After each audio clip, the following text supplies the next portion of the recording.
Hey, here we are again. Welcome everybody back to the Fixed Ops Mastermind show. We are joined with three special guests who I will get to in just a moment. But first, I want to thank our sponsor. This week's show is brought to you by Parts Edge. Your parts department is the backbone of your dealership and is responsible for nearly half of your total profits, according to NADA.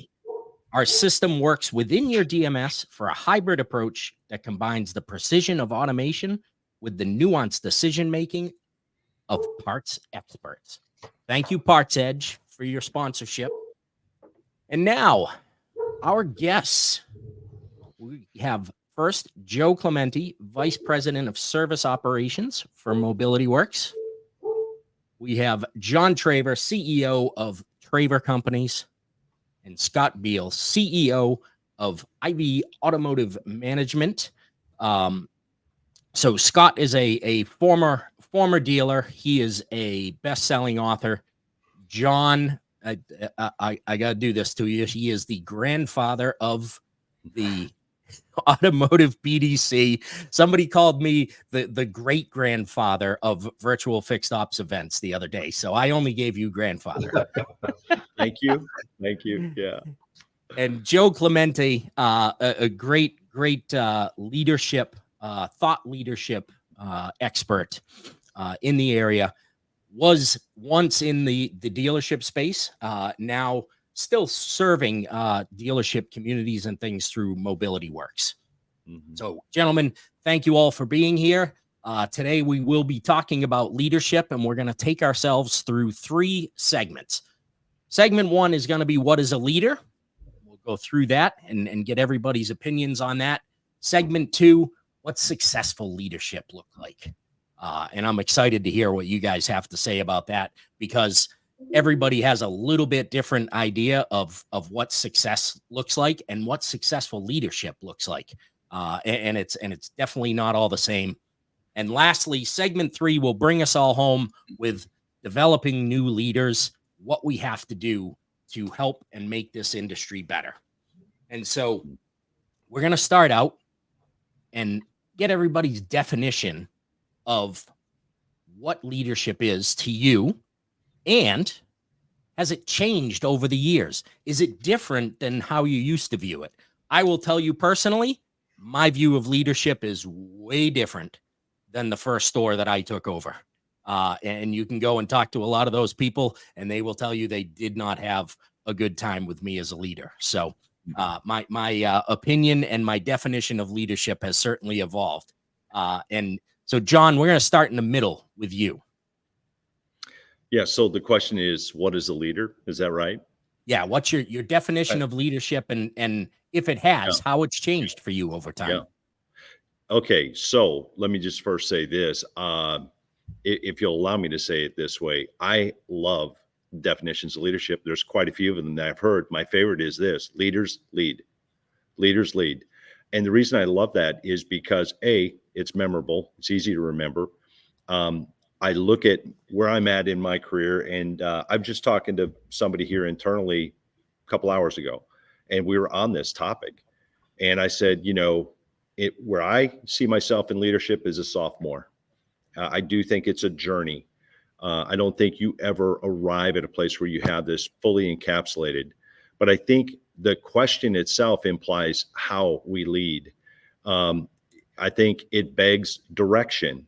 So leadership requires a clear direction. I think it also probably requires our ability to communicate that direction, our purpose. And then it gets to the people in terms of equipping those people. Are they resourced? Do we have the right people? I can think of good leaders and bad leaders, Dave. I think Nick Saban is a great leader, and you don't have to like Alabama football to see why. He leads young men. He was tough on some of these guys, probably all of them. But to me, what I walked away with in the snippets that I saw with Nick was he cared deeply about his people. He was flexible too. He didn't have a one size fits all. Jim Jones, the cult leader, back in the late 70s, I think it was 78, 55 to 78, he led people to their death. He led. but the direction is good. So I think there's great definitions, but one who leads with that right direction, with a care for its people, has transparency. I think those are some things I look for quickly in leadership. Great perspective there. And I love the dichotomy there of of somebody who can be a technically great leader, right? But is led the lemmings over the cliff, so to speak. So appreciate that. Scott, over to you. Same question. Definition of leadership, and has it changed? Yeah. First of all, we're talking about what is a leader. I would, in my opinion, I would say it's someone who's they're unselfish for the betterment of the team. They set the pace and expectations, and then they help and encourage the team to reach those goals. Leadership and how it's changed. I'd say a good leader is he or she is a visionary who leads the way, but strongly communicates well to everyone who's following them. I think too many times I've seen where leaders get so far out in front that they forget that the people who are following them are really the gap is too far. And I think a good leader understands that he wants to set that pace. He wants to get out in front. He wants to make sure he's clearing the way for his team, but he's also looking back, if you will, and walking with his team to make sure they understand exactly what that mission is. And he's able to communicate what that mission is. And then that management team and everyone underneath them understands on a daily basis how to go out and make that happen. And to me, I think that's what makes a great leader, and that's what makes a successful organization. Yeah, that's some excellent points there, Scott. And again, the dichotomy between a great leader leading well and understanding that maybe you have gotten too far away from the team, right? Maybe understanding that is why the team can't follow you, because they can no longer see you because you put too much distance between you and the team. Yep. Yeah, I mean, it's good to have that. I think it's good to have that vision, right? It's good to have that vision and be that leader who's out there. But I think you also have to understand that if the gap gets too big and you're talking about something that's down the road and they're not even getting to where they are today, unfortunately, you do have to take a step back and get your arms wrapped around your people and say, hey, let's take a look at what are we doing on a daily basis? What are our daily habits? What are our processes? And let's execute on those things and do those really well. And then we can start to establish how to gain momentum to get to where the leader actually wants to get to. Yeah, that's great. I read a quote yesterday that said, if you're a leader and you turn around and nobody's following you, you're not a leader. You're just out for a walk. Correct. So true. All right. Joe Clemente, let's round it out with you. Your definition and has it changed over the years?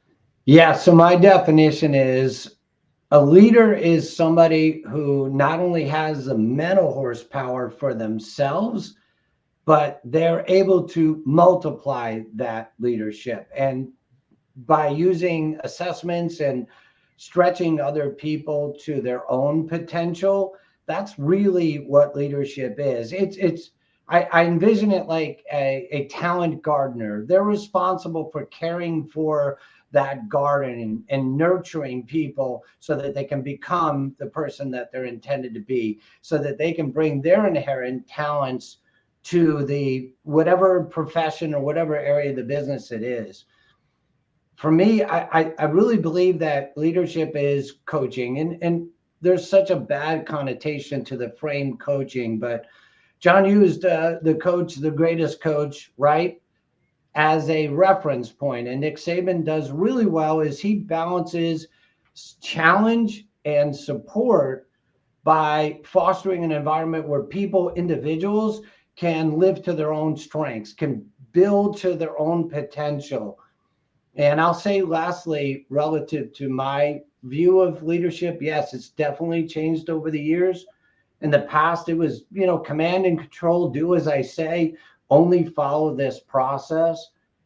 Today, though, it's different because you have diverse cultures, you have multi-generational groups working with you. And in today's workforce, especially millennials, they want a coach-like leader. They want someone who's going to provide clear expectations, like both of the experts have said, provide accountability, responsibility, but more important than anything, provide ongoing feedback, ongoing growth, and an ongoing strategy so that that person can become the person that they are intended to be within that culture of that environment.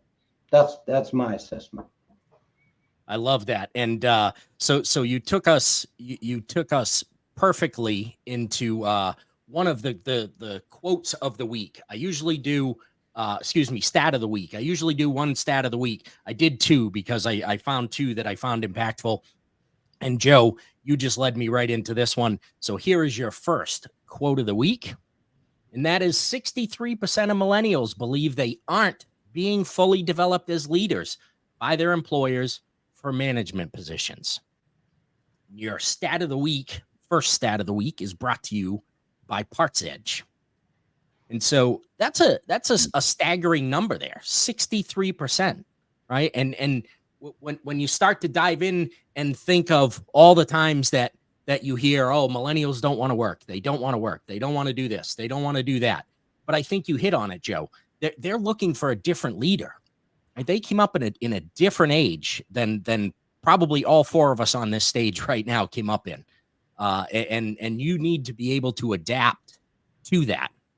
Right? It is not for other generations to adapt to our incompetence. It is for us to adapt to what they need to This is the first time in history, Dave, that leaders are managing this many generations in the workplace. It's the first time ever where you have all different types of generations with all different perspectives on how they want to be led.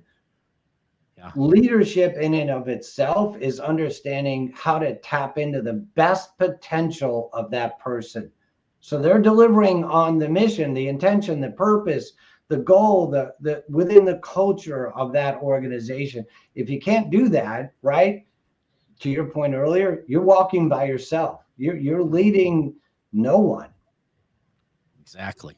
So, John, on that theme there, from your business, you get a range of people and ages that are coming to be BDC agents for you, and you need to be able to effectively or teach your teams how to effectively manage those people and lead those people, and they all have the same end goal, right? They all got to get that appointment, right? But how do we get there, and how do you work with your teams and the vast age differences in there? Well, I just first need to say, Joe, you spoke that last piece like a true coach. That you really did. How do we do that? There's three things we're battling at all times. I think any leader would admit it's either fog fatigue or flirtations. Bob Beal taught me that. Scott, I don't think he's a relative of yours, but Bob Beal was a mentor and a friend to me for many years. He was on the board of directors at Focus on the Family for 31 years with Dobson, worked with Peter Drucker. I mean, he's a unique individual. But Beal shared that with me many, many years ago. And so how we do that, whether our leaders are young or they're experienced, number one, I think we start with a mentality of, what they're leading, and we help bring clarity. I think clarity comes from measurability. So we try and measure what we do. We try and clear that up going in. Otherwise, everybody's guessing. Nobody wants to disappoint. So we do that. We do that with scorecards. And we work hard at paring down the content in that scorecard. Less is more, as you guys know. So how can we get very specific about what that looks like? we interact with that environment and then the results of that work on the regular. And so that provides confidence. And, I think confidence is a byproduct of predictability. Again, back to what do you want me to do? How do I do that well? How am I doing? And that volley just builds momentum, Dave. And so that's pretty much how we do that. So we want to eliminate the fog. And the thing is, you can't go fast when it's foggy. Got it? Right. I mean, you can't, and no matter what kind of car you're driving, you can't go fast when it's foggy unless you're willing to wreck. Fatigue, what did Lombardi say? Fatigue makes cowards of us all. So when people are worn down, maybe the tasks that we're giving them, so we look for that. How do we simplify this process? How do we take steps out? And then flirtations. What I'm talking about there is, I'm not talking about promiscuity. I'm talking about getting outside of your lane to a point where now we're playing with a whole new idea that doesn't even fit our mission. Scott, Joe, I know you guys have seen this. You've probably been in that seat where you're like, hey, wait a minute, what am I doing here? This wasn't the first mission. So balancing innovation with flirtations, it takes some wisdom, and you got to have the right leaders around you. So that's how we do it, Dave. We stay close, we stay measurable, we create clarity, we create measurability. We're aiming to create confidence in those leaders. And hopefully we're transparent as we do that. That's great. That's some good information. I love the 3 F's that you have there, and certainly gives a good framework for everybody to be able to understand. There you go, Scott. Moving over to you, going to shift gears a little bit, and so whether in your current position or previously as a dealer principal, what were some of the most impactful decisions you had to make, whether those were tough decisions, easy decisions, or maybe tough on the team? Sure. What I'm trying to get to with this is I want people to understand that leadership is not easy, right? A lot of people look at leadership and they go, I want to sit in John's office. Look at Lee, he's got a nice office there. That's where I want to sit. But we all know as leaders, you're facing tough decisions, right? And you've literally have people's lives hanging on your decisions there, their livelihoods. So that's what I'm trying to drive at with that question, Scott.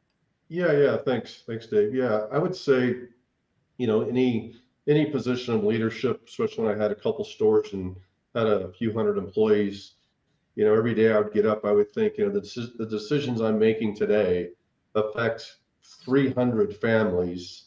I mean, that could be, 1,000, 1,500, people. So I always tried to make, the best decisions for the organization. And what I will say is, when we are leading people, I think it's important, when a manager would come to me and they'd say, hey, this person's not working out. I think we need to let them go, and for these reasons and whatnot. The first thing I would always ask them is, are we letting them go because it's a knowing problem or a doing problem? Mm-hmm. And the reason why I'd ask that question is because I would go down the route of, with my managers, look, did you train these people properly? Did you lead them properly? Did you make sure they were equipped to do the job that you hired them to do? Did you make sure that they were following processes? Were they trained, to the utmost, to where they absolutely knew what they needed to do, and then they chose not to do it? And I would put it back on the manager to say, look, when we're letting this person go today, I mean, you're going to affect this person, you're going to affect their family, you could be affecting other employees if the person was well liked. This is a big decision to let this, employee go. And I want to make sure that if it's a doing problem and we've counseled this team member time and time again, and they're just choosing not to do the work, not to follow our processes, they're completely unengaged in the process of learning and unengaged in the process of following direction, then yes, we need to let that person go, and that falls on that person.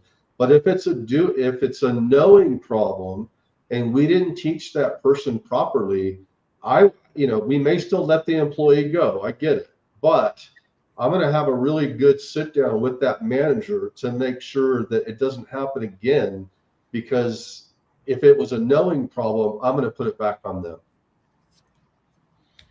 Yeah, unfortunately far too often we see that, right?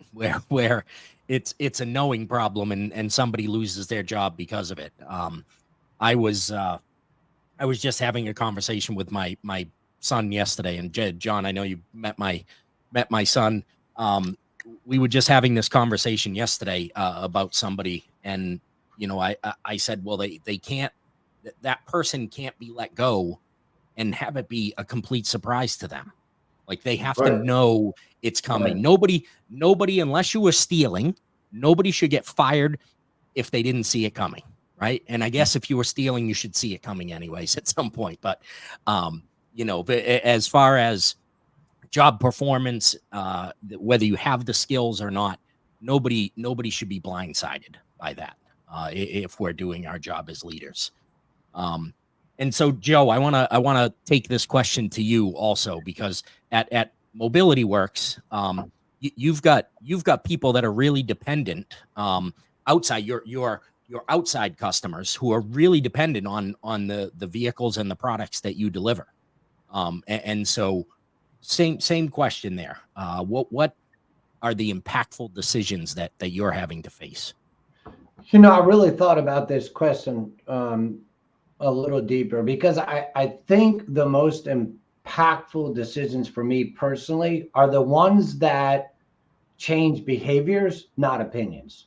And to Scott's point earlier, if we're going to change a behavior because it's going to affect the impact of someone's life, it's going to affect their career, it's going to affect how they connect with one of our valued clients, then I need to understand, did we change the behavior or just opinion? So if an opinion is this person can't perform, but we don't understand the underlying issues, or perhaps we're not allowing them to live into their own talents, then it's a behavior thing. And that behavior is, how are we looking at how they contribute? How are we looking at the way that they make their own decisions? So for me, the most impactful ones are when we get people to think about their behaviors rather than just trying to change an opinion. And I look a little bit deeper in the context of fostering a culture where everyone's valued, where that input is really important to the overall structure of how we care for our clients. Yeah, I love that, Joe. A great way to look at it.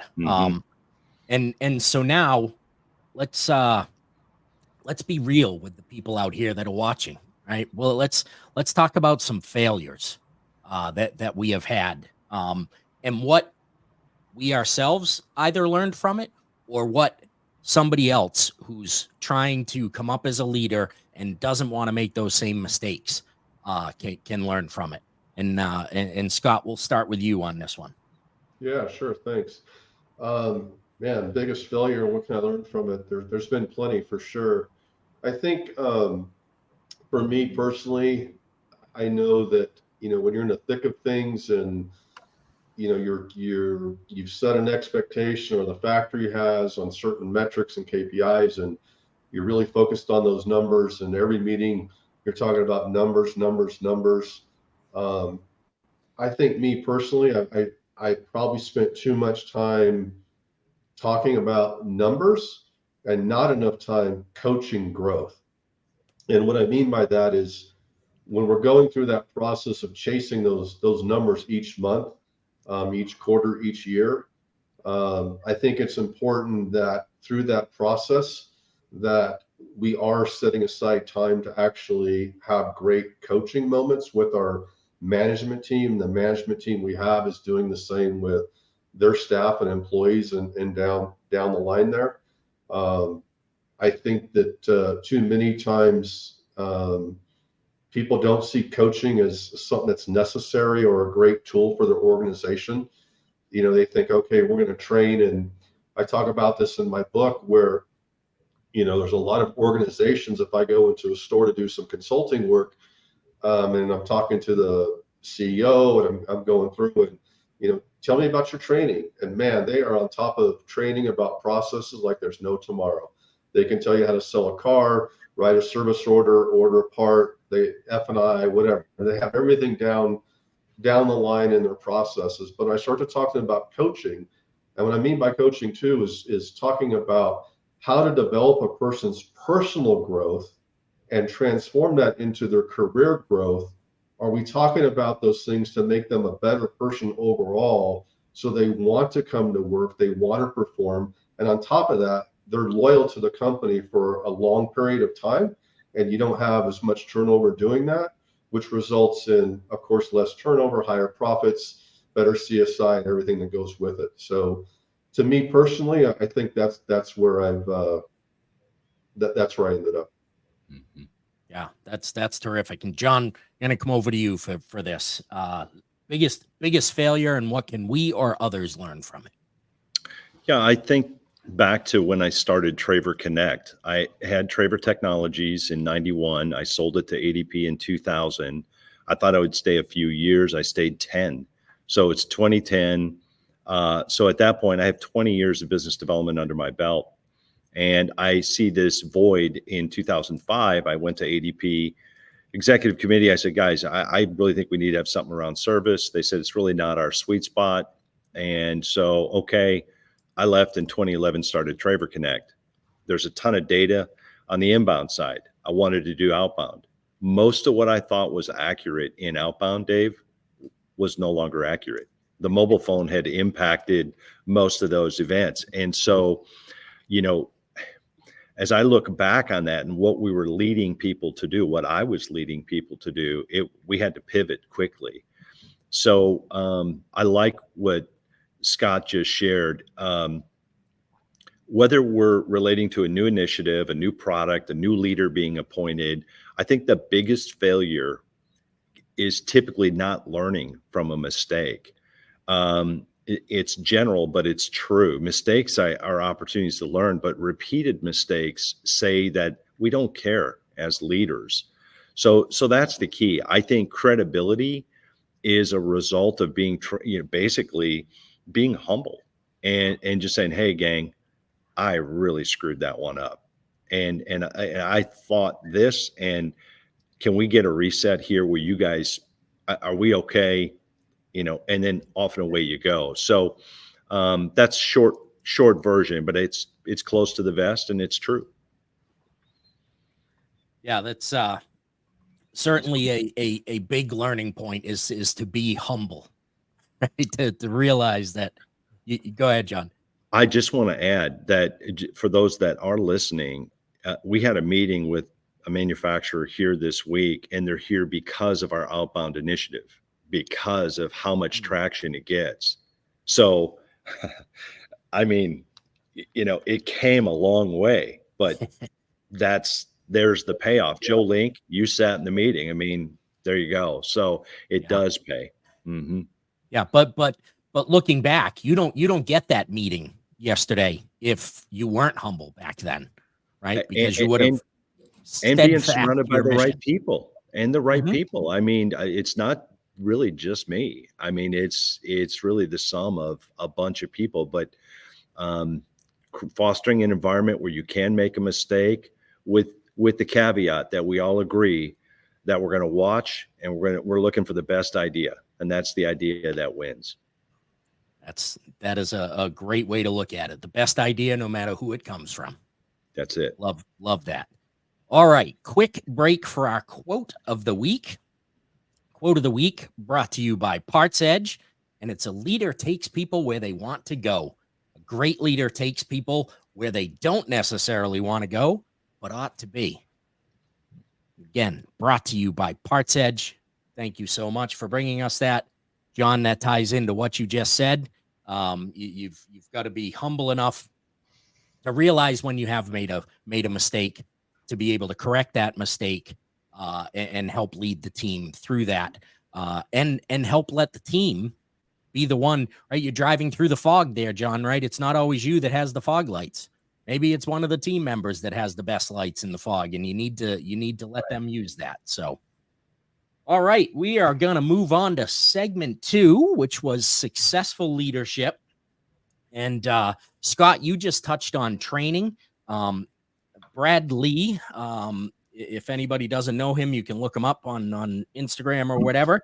But he says training is not something that we did; it's something that we do, right? And that Scott, you kind of just touched on that. Training isn't always the answer, right? It is something we should always be doing, but it isn't always the answer, right? Training, it can help the issue that we're facing, maybe move us closer to a goal. But how do we evaluate whether that training is actually impactful and is whether what any individual within that team actually needs? Joe, we'll start with you on this.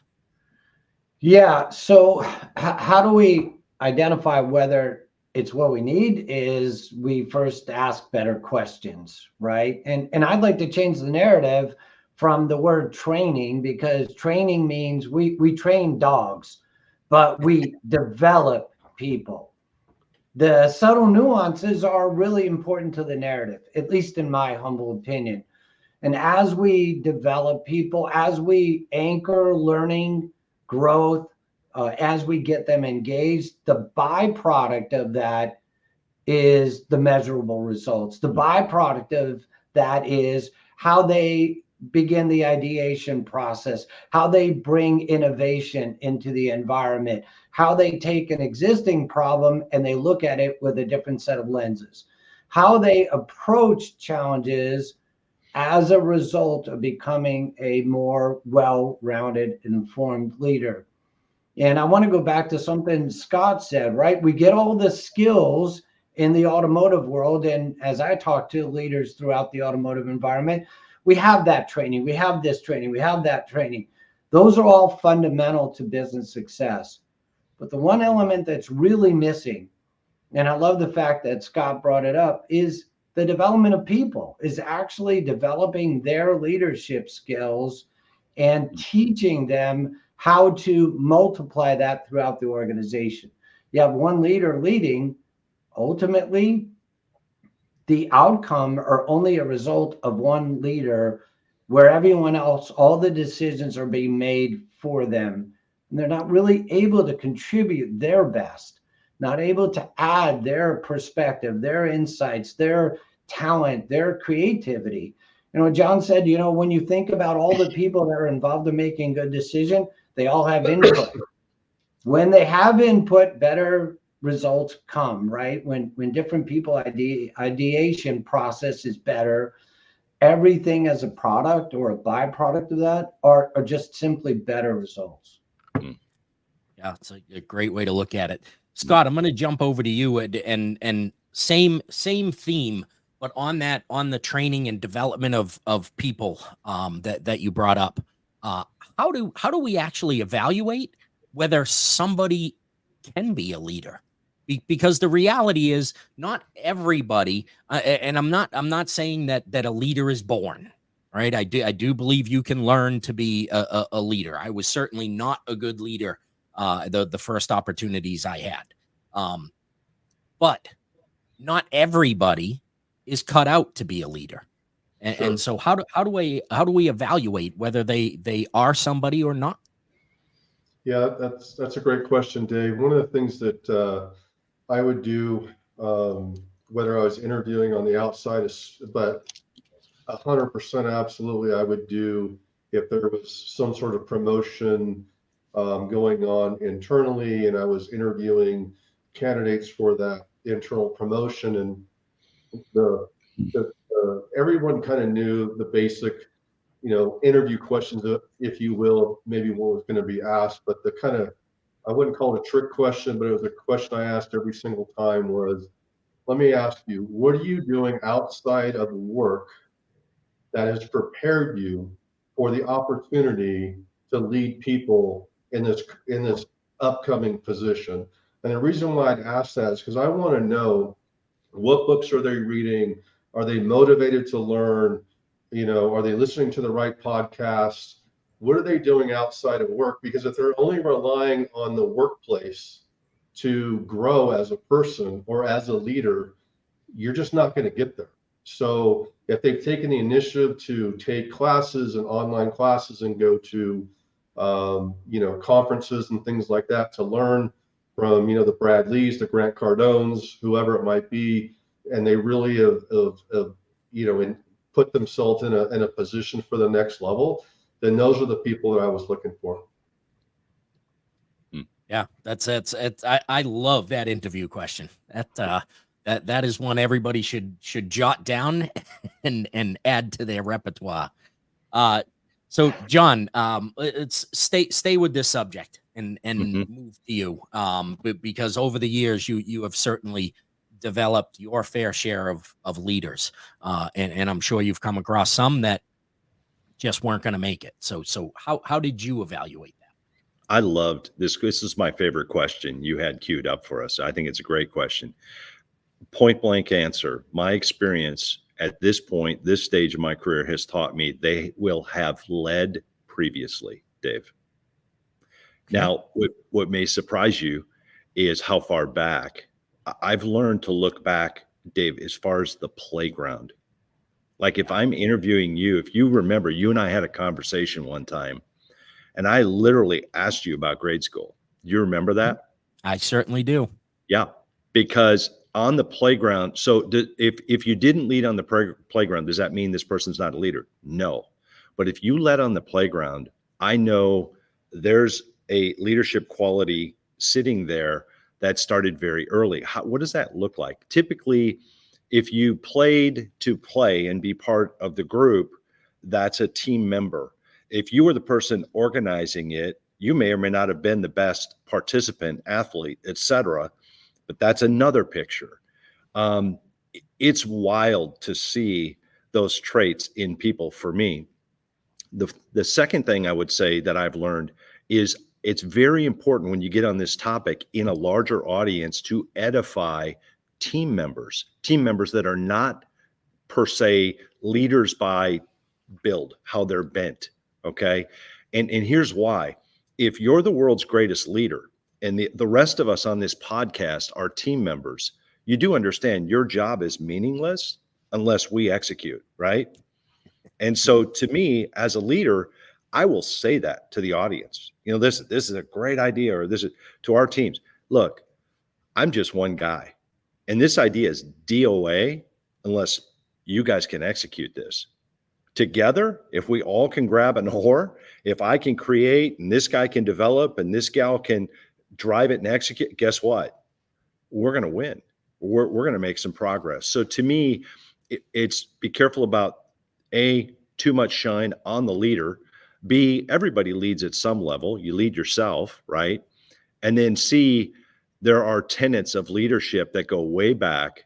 And what you want to do is you want to figure out if they've led before, and then figure out how you can leverage that.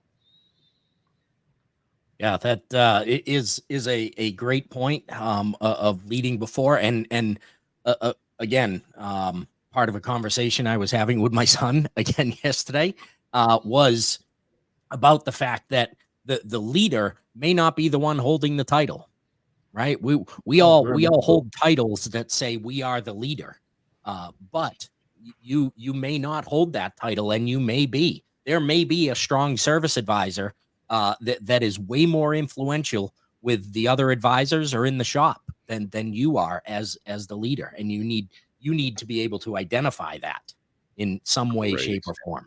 Great example. Yep. Yeah, and so Joe, give you a chance to weigh in on this same thing. So how do you evaluate whether somebody is equipped to lead or a person who could lead? Yeah, so I haven't met Scott before this, but the question I ask any new candidate or someone that wants to lead, I always say, how are you investing in yourself? Relative to your career, where are you investing in yourself? And in the context, it could be if you're an avid reader, perhaps you attend seminars, perhaps you're an avid TED Talk watcher, or you are, what are the areas that you're investing in yourself in? If you attended an event, maybe you've trained, been in a training environment, and then ultimately, what did you get out of that you can multiply? And then I take a little bit of the element that John had, which is leaders ultimately don't have a title per se, right? Just because you have a title doesn't necessarily mean you're a leader.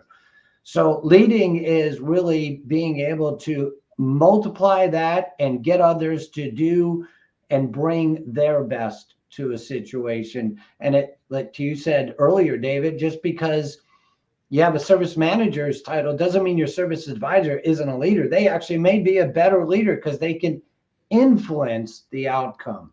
And that influence is where that power is. And as soon as you can recognize that in an individual, where they can influence the behavior change and really drive results, that's when you give that person that opportunity. That's my feedback.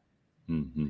That's great. I want everybody to notice a theme there of all three guests kind of going the same way, right? You're all looking for those qualities in a person that would indicate this is somebody who could lead. This is somebody I can pour into to allow them to flourish and to become a leader within my business or somebody else's business. But be able to help them move forward. All right. Encouraging creativity or creative thinking to continue innovation. And innovation doesn't mean designing the next, supercar or anything like that, right? We all have things that we have to innovate within our business. Innovate's a very universal word. But we're talking innovation in the form of making our business better.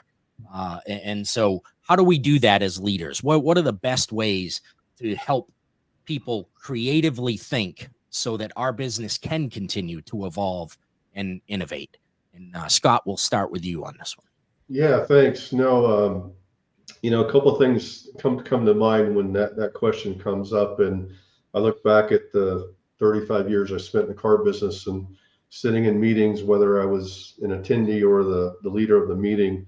And some of the best meetings that we would have is what I'd call the roundtable meetings versus me sitting at the head of a conference table meeting as a leader. And I think sometimes, whether it's myself as a leader or I would turn the meeting over to maybe someone else to have, and I would say sometimes you need to just be a moderator at a meeting and get some discussion going and make sure that all titles stay outside the door. We're going to sit down and we're going to talk about innovation. We're going to talk about creativity. We're not going to crush somebody's thought because they said, hey, this might work in marketing, or how do we drive more traffic to the service drive? And, a sales manager comes up with a fixed ops promotion.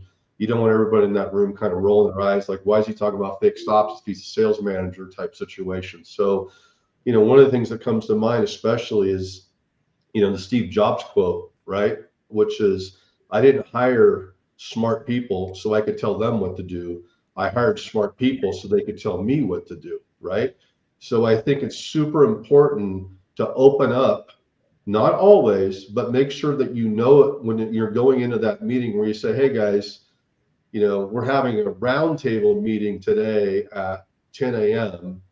and make sure that every time you say that, the group that's coming into that meeting understands exactly what that means. And you might bring in, and you guys have done it, you might bring in a porter and one service advisor and your receptionist, or what, it could be a couple managers with a few people and really let them speak and tell you what's really going on in your store. And if you can get that, and you'd be surprised at how many great ideas that come out of that. And going back to the leadership, how many times you've been in that meeting and you don't even realize this porter is more of a leader than every service advisor that you have in the store. And he's so quiet, but he gets in this meeting, comes up with this great idea, and then you put it on his plate to go downstairs and execute, and he does. And you're like, wow, this is amazing, right? And how good does everybody feel when it gets executed under those circumstances? So for me, I think that's the key right there. Yeah, that's great. And I love those moments when it's the unexpected person that comes up with something.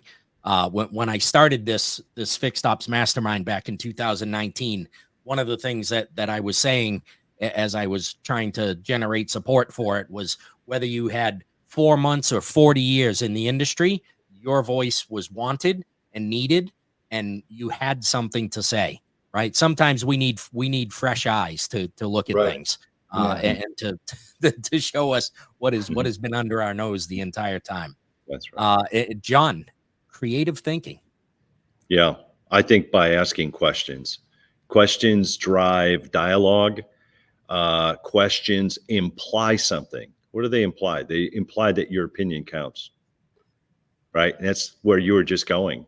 The Yeah. key to asking these questions that I try and coach to with our leaders is I just remind them, hey, when you're asking, are you asking to reply, that old adage, or are you asking to understand? You got to check it at the door. Scott, I see you nodding your head. You know what I'm talking about. Sometimes it's just, um, so the key is their opinion does matter. It does. It could tell you everything you need to know. You just got to just disarm and listen. Questions, by the way, and that doesn't mean we're going to use that idea. It doesn't mean we won't. So I think in a good team, everyone goes in with the knowledge, Dave, that the best idea wins, like I said before. And the reason that's the case is because I'll say to them early, I say, look, it's not about me. I could care less if we pick a single idea. I'm just trying to help us win. And so we all bring our best. And the other thing is, don't feel like it has to end up completely on you. It's about the organism in the middle of the table we call our company. You're an owner. And so all we're trying to do is keep the roof over the head and the meal on the table and tend to the people that we tend to well. We want to do this well. So that just seems to allow people to exhale and then to get into the zone of, okay, now let's get after it. Let's come up with the best way to do this. Ego is checked. That's how we drive innovation and creativity. Excellent. Ego is checked. That's a big one. It's Yeah. it's a small word with with a whole lot attached to it. Joe Link, our National Director of Business Development, is sitting in on this. I mean, he sat in a week of this just this week. I mean, he'll tell you that's everybody here's got a voice. That's awesome. All right. So we're getting ready to go into segment 3 of developing new leaders. To take us into that, we are going to do our other quote of the week, brought to you by Parts Edge. Companies fail to choose the candidate with the right talent for the job 82% of the time. If that stat doesn't kick you in the face, I don't know what will. So we talked about recognizing leaders, developing leaders in the previous segment. We're talking about developing leaders in this final segment, and 82% of the time we make the wrong choice. And so where are we failing our current leaders, right? Because the root of the problem with poor leadership is the fact that we probably put them into a leadership position before we gave them the necessary tools to be a leader, right? Mhm. Your master technician in your shop doesn't come walking into your shop with no tools. He's got a giant toolbox of everything that he or she needs to make the repairs on that vehicle. But we send leaders into battle with zero training, zero tools most times. And so once they get in there, it's harder to make those corrections. It's harder to get the time with them to get them to understand things. So where are we failing our leaders? What do we need to do to start to correct this ship? It's a big ship. It's going to take a long time to turn, but we can do it. And Joe, we'll start with you on this. Yeah, thank you. I'm passionate about this, as you know, because we fall short all the time in developing and supporting our leaders and neglecting their development early on in the process. So many people are promoted solely on their current abilities without adequate learning and development to grow into their existing or their required abilities. And the tendency for that is to say, hey, Scott's really good at this job. Let's put him into the next level. And we don't develop them. We don't spend the time, the resources, and the energy and the revenue to develop their leadership skills. And they only know what they know. They don't know what they don't know. And so that dichotomy, if you will, is, hey, they were good at this, so they ought to be good at the next level. And it underscores the importance of how the proper education, the proper development of an individual, the proper coaching, and the proper environment for them to learn and grow into the kind of leader that supposed to be or can be. I always say it's growing them to their potential. And we're neglecting that early on in the process. I really feel firmly about, if you get them early enough in their transition, or even a newly developing manager, and you spend the resources, you're going to get tenfold the results. The byproduct is exponential. Yeah, that's a great take on it. And so, John, share with me, or share with us your thoughts on this. I think of the word clarity first, because if we're leading and we're developing a leader, we're going somewhere. Where are we going? Nothing clarifies like measurability, like I said earlier. So is their role clear? Are the expectations clear? Is all of that in front of them? Are they engaged in all of that? And if those are yeses, then guess what we're going to know? We're going to know where the gaps are going in. You're going to know, right? They're going to literally say, that one I'm going to need your help on. So, what I would say to the audience listening to your show is, I would say, ask yourself how often your organization visits and scores these areas for feedback. There's a great book. It's 15 years old. It's called Who. And you may challenge yourself to read that book. Much of it applies to what we're talking about in terms of getting the right people on the bus, the old Jim Collins comment, and then in the right seat. But this is how to do it. I've watched one organization, if I said their name, you guys would know who I'm talking about, but I've watched them double in size. They have thousands of stores, and they have done extremely well. And I know the executive team, and I asked them recently, I said, guys, what is going on? And they literally cited Who. They said, have you read Who? And I said, yeah. And they said, scorecards. We just have it clear for everybody. We score them quarterly. Here's how we do it. But you can tie your compensation and rewards to it. Essentially what you're doing is the old red, yellow, green. Coach Joe would tell you this, something similar, I think, because I've heard him talk about it before. But, green is good. It's 8, 9, or 10. Yellow is 6 or 7. Red is 1 through 5. And you can't get to the Super Bowl unless you got an all green team. And I think that's where we're going as we lead. We're trying to win, whatever that is. So, Dave, that's my take. It's terrific. And that book is now on my list. Awesome. Great book. I'm still working through Scott's book, and had another book delivered yesterday, and now I got another one. So I need more hours in the day to just read, I guess.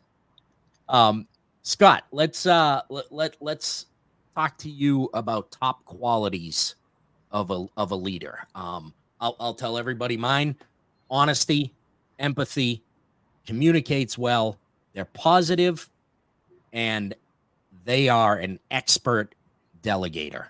I think delegation is one of the underrated skills of a great leader. And so, Scott, take us in with that. Yeah. So a couple things come to mind for me. Is one is that they have to be a good visionary. I like to say, they need to be able to go from boardroom to showroom and back to the boardroom every single day. They need to be able to address the things they need to be able to address at the top, and also communicate well to the people who are actually doing the work.